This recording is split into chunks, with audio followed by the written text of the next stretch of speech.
Welcome to the Morning Update. I'm Erin Roan. Beaches across Sydney's east have been closed after a fatal shark attack. A man died from catastrophic injuries in the attack at Little Bay. It is the first fatal attack at a Sydney beach since 1963. Ambulance Inspector Lucky Prachand was there. He says they did all they could to save the man. Medical ambulance helicopter as well as Westpac lifesavers. We had heaps of police on site, and then we had transport crews and an intensive care paramedic as well as myself. Proposed new laws could see tougher penalties for illegal firearm trafficking into Australia. The federal government is moving to double the maximum fine, upping it to 20 years imprisonment.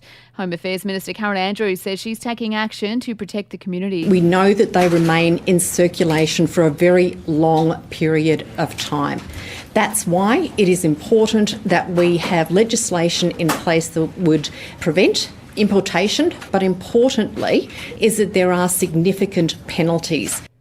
The Victorian government has backed down on plans which would have forced parents to become triple jabbed if they wanted to attend school events.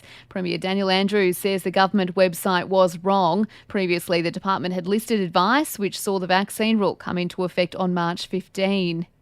New South Wales paramedics are taking industrial action, pushing for better pay and more staff. They're refusing to cover staff shortages outside their own stations for the next 24 hours. Brett Simpson from their union says the pandemic has taken a massive toll. Paramedics really have been the heroes on the front line of this pandemic. It's just one kick in the guts after the other, and to be honest, we've had it.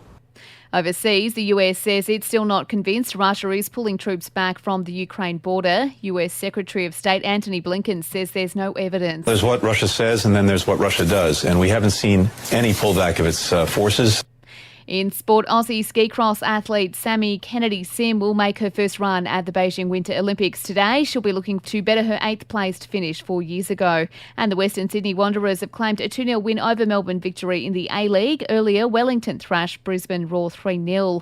And in entertainment news, police in the US have reiterated they're certain there was no foul play in the death of comedian Bob Saget. He died from a skull fracture in a Florida hotel room. Police say it was most likely from hitting the headboard.